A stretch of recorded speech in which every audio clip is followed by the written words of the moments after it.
So the first one, I think this is from Jin. I think when we did our announcement on Sunday during Jason's Ask Me Anything, and he talked about, basically asked about which are the CRM that has the best automation options.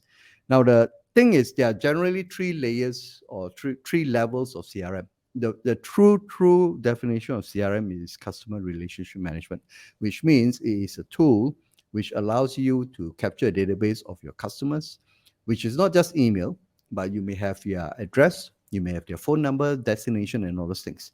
That's one. Now the relationship part comes in is whenever you send an email communication with your customers, the CRM should be able to capture it. So now, so next time, if, for example, if Jean is in my CRM so-called suite, and if I just pass it to somebody else to help assist Jean, all I need to do is they will have access to Jean's account, and they would know what are the conversations that's happened between Jean and the company, and what are the things that they purchased. For example, when was the last purchase, what's the amount. So CRM as a tool will be able to capture this. So you basically have basically a close to a 360 degrees view of your customers. Okay, now when it comes to emails, so we talk about three layers. So the top layer, also called the enterprise level, is the people like the SAPs, the Oracles, and also the Salesforce, right? So they have a lot of basically sales related funnels. For example, they have ranking or so-called lead ranking of each of the lead that comes in, all right, based on interactions and with the company and all those things. And then they also have the email component incorporated inside. The middle tier will be something like HubSpot, all right. It is more designed, it is basically a cloud-based solution. So it is definitely a lot more cheaper. The features would be obviously lesser than the enterprise level. But then again, you see, end of the day, when you select a CRM tool, it is all dependent on your business. And if you don't have, or you're growing your customers list, for example, it makes sense to actually just get a solution like HubSpot or even like Zoho, for example, right? Then obviously at the base level, you can use email systems. For me, I use MailerLite, and my interest is basically to capture emails and also to basically allow me to communicate. All right, so that's the first layer, and it depends on basically your need. All right, this is what I would advise. And he mentioned about when doing email automation based on dates, you find it tough on MailerLite. Okay, so let's geek out on MailerLite a bit, because I use MailerLite, and I just want to share. If I want to share this screen, I have to change this. Maybe I can just move this over. Okay, can you guys see this? Oh, there you go. Cool. Right. And then I'm going to move this over. So we have two tabs. So there are two ways of doing it. And I think Jean's question is basically about, there you go, email automation based on dates. Okay, so let's look at this one. When you do an email automation, now generally in email marketing, there are basically campaigns, which is basically broadcast email. And then you have automation emails, which is you set a preset so-called group of emails that will be triggered based on customers' engagement. So, for example, if they join your newsletter, you have maybe one or maybe three emails. They will be sent out once a day, for example, or consecutively every day, for example. Those are called email automation. So it is triggered at any one point 24/7. All right. So if they come at 3 a.m. in the morning, the emails will still be sent based on the point they come in. All right. Whereas in terms of, let's say, campaigns, it's like if I want to send an announcement, like recently, if you're on my list, you probably receive an announcement about 6 something, right? Saying that I'm going live at 8. And I would schedule that. I can schedule that, and it is to be sent at 6 p.m. today. Okay. And if anybody comes in after, let's say, for example, if they join my list and it comes in after 6:30, for example, they will not see this broadcast. But if this email is in my automation, they will see it. All right. So that's that's the idea of campaigns and automation. Now, the next level of automation is this. So, for example, we set a trigger, okay? And the first thing is, let's say if they join a group, Okay, so I can use, for example, there are a few things. When a subscriber joins a group, when they complete a form, for example, they fill in a form and automatically the email will be triggered, or based on a link click. So let's say if I want to do a promotion and I basically send an email, a broadcast email, and says, hey, I've got a new video up on YouTube. And obviously there's a link to it, right? So if the user clicks on the link, and if I track the users based on this, I can then automatically send a few more emails after that. The assumption is when they click, then they'll be watching the video. So my email subsequently will be related to that particular video. So this is where when you go deeper into email marketing is you can now basically customize the responses, your responses and your interaction with your audience based on their action. So link clicks is cool, is a cool thing to have. Okay. You can do an update field. For example, if somebody says they just purchased something from you, and you can have a field from, let's say, lead to a customer. All right. And then you can then send emails, customer related emails, as opposed to lead generation or lead nurturing related emails. So there are two different so-called uh, categories that you can do. Okay. And then you can do anniversary date. So this is something probably if it's birthday, so you can actually select based on the group. Okay. And then it could be based on basically here, and then you can update this field or use this date field on or before. So if it's birthday, let's say tomorrow, you can send an email before, right, on midnight, or you can send it on the day itself. So this is one way of you to track automations. So the good thing about this anniversary dates is you can use this for your renewal emails.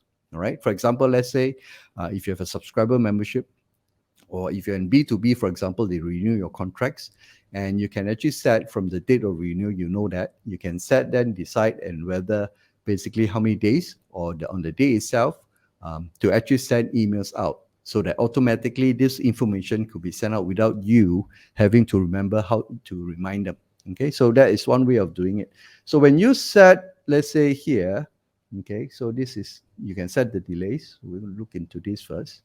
And the other one is exact match of the day. All right. So basically, you can set same thing. If you have a specific date, you can put in a field, for example, and then whenever it reaches that date, you can also do that. Okay. So these are the options available. But I want to show you something. For example, if they join, let's say join a group, okay, and then you have your delay for, let's say, 1 day. Okay. If I'm moving too fast, just let me know. Who is this? Okay. Check in your life after sign off. Okay. I don't know what you mean, Eloise. So when you have this set up, where was I? Okay. Then let's say we do an action. Okay. So when they join a group, after 1 day, you can send them into a group. And then for Jane, if you want, you can actually do not action. I'm going to change this. I'm going to add a new this one. Okay. Oh, no action. Do this. Add this. I can do delays. Okay.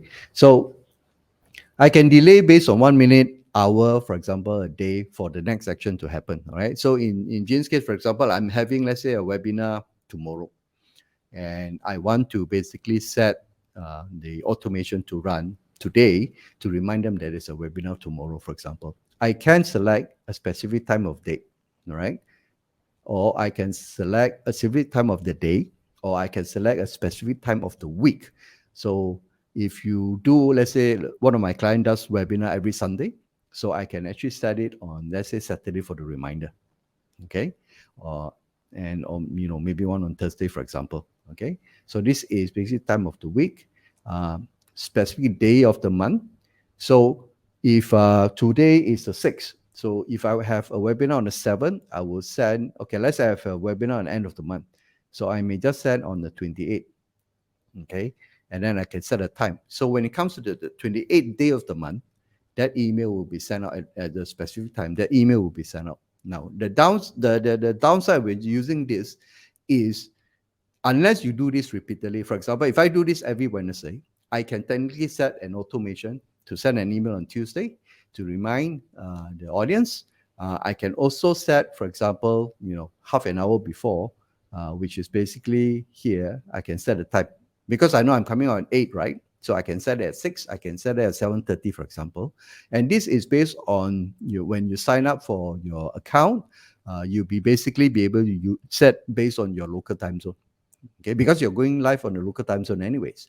So what you see in MailerLite generally can be used also. It will be available in your MailChimp, your Active Campaign. Maybe the naming is different, but generally you have this, right? But the downside is if you don't do this on a monthly basis or basically on a regular basis, then what I would suggest is you can use campaigns, all right, instead of an automation. Now the good thing is when I do a campaign, when I set a campaign here, okay, I'm just going to put this subject, okay, and for B, and then content.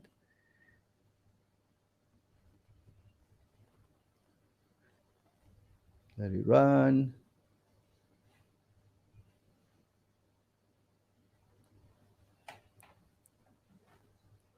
There you go. Okay, I'm just going to use a plain text. I'm going to select this. So I can customize my emails and all those things, right? So let's say it's done. I select my audience that I want to send. Okay, let's say I send this, and then I review and confirm.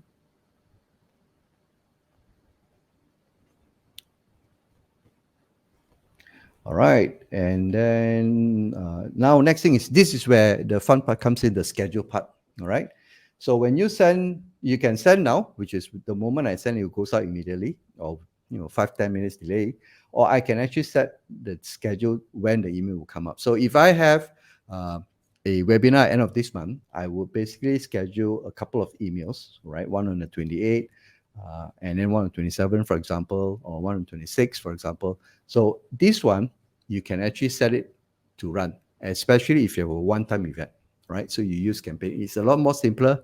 While it's cool to tell people automation, sometimes you just want to get the job done and then move on with your life, right? So automation, if you want to be fancy about it, and if campaign, you can schedule the dates, all right? So with that, Jane, I hope I've answered your questions. So these are the ways of doing it for if you have a time-based kind of emails. Hi, and thanks for watching. If you need my help to set up your email marketing engine for your business, just click on the link here and you see a list of services that will help you grow your leads and sales and also increase your profits through emails. I'm looking forward to working with you soon.